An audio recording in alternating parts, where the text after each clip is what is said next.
Prier avec Jésus, un itinéraire à ses côtés.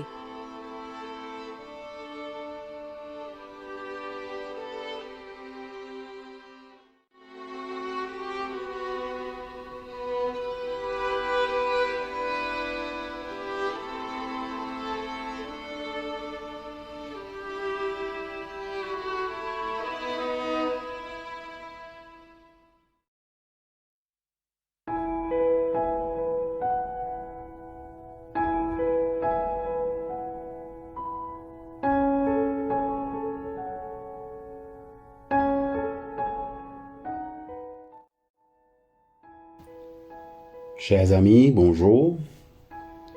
Aujourd'hui, nous sommes au 5e jour de notre 4e semaine de cheminement ensemble. Le thème, Saint Christophe.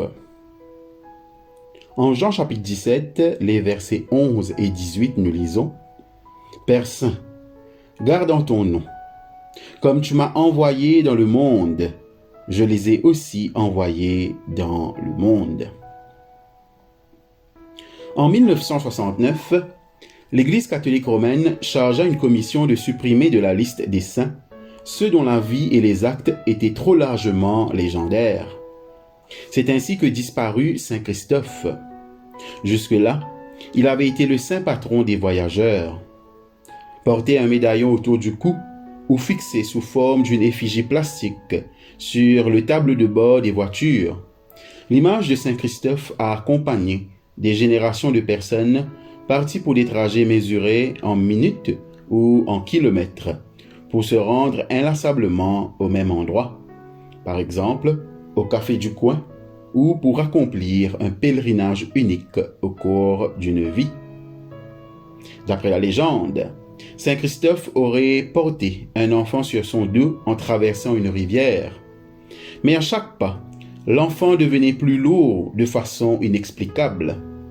En fin de compte, son poids fut tel que Saint Christophe disparut sous les eaux. Celui-ci découvrit alors que l'enfant n'était autre que le Christ et que son immersion forcée était son baptême. De cette légende est le nom Christophe, qui signifie « celui qui porte Christ ». Aujourd'hui, certains jours et certains lieux nous font souhaiter le rétablissement d'un saint pour les voyageurs. Les dangers abondent. Interrogez n'importe quelle victime d'une agression violente. Écoutez la parole d'un enfant qui ne peut plus se défaire d'images de guerre, qu'elles soient conventionnelles ou le fruit des tirs d'un forcené dans son quartier. Saint Christophe n'aurait pas été supprimé un peu trop vite? Légende ou pas, il nous rappelle au moins le besoin de que quelqu'un veille sur nous. Quelqu'un qui se souvienne de nous quand le voyage devient trop périlleux. Père Saint, garde en ton nom ceux que tu m'as donnés.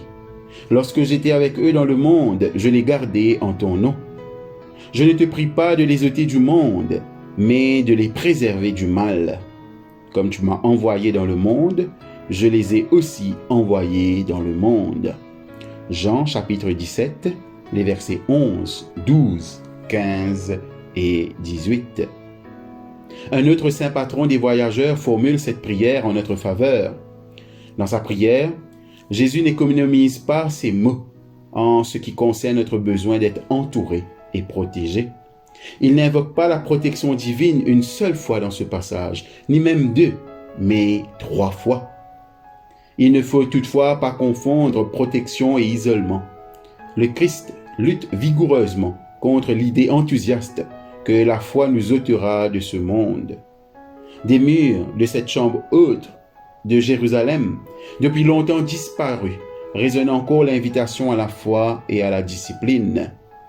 Le voyage ne se fait pas hors du monde, mais en son sein. La prière devient alors tout simplement de manière essentielle la compagne de route. Le voyage serait évidemment plus facile si les routes étaient plus sûres, si nous n'avions pas à nous aventurer trop loin, en tout cas pas dans la nuit, les coins reculés de notre esprit ou les lieux secrets de notre cœur que nous préférerions ne pas devoir traverser. Pas maintenant. Mais un problème surgit. Dieu en Christ. Jésus ne prie pas seulement en tant que patron des voyageurs, mais aussi comme celui qui les envoie. Comme tu m'as envoyé dans le monde, je les ai aussi envoyés dans le monde. Celui qui intercède pour notre protection est celui qui nous envoie précisément là où nous avons surtout besoin d'intercession.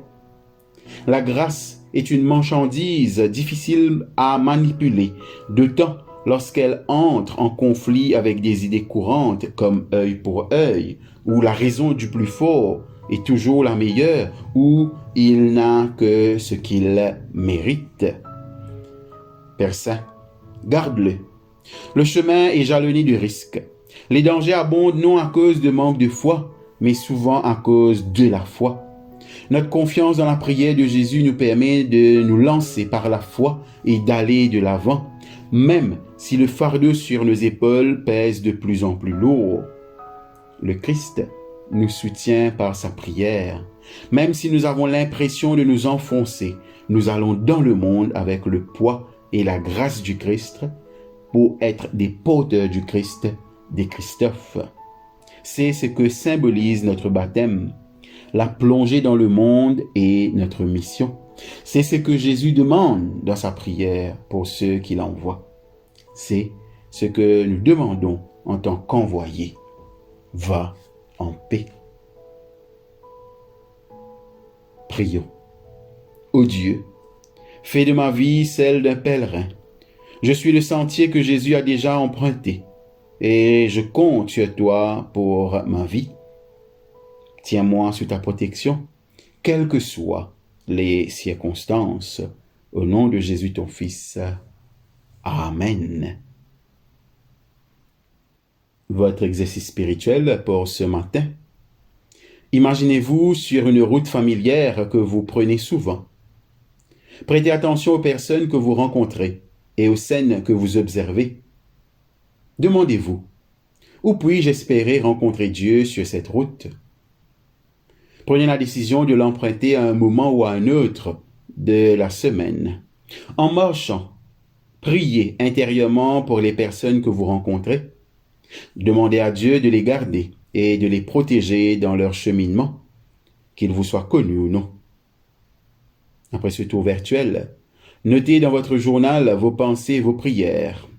Ce soir, faites du cheminement que représente votre vie un sujet de prière. Rendez grâce pour la prière du Christ et pour sa présence à vos côtés tout au long de ce pèlerinage ici-bas.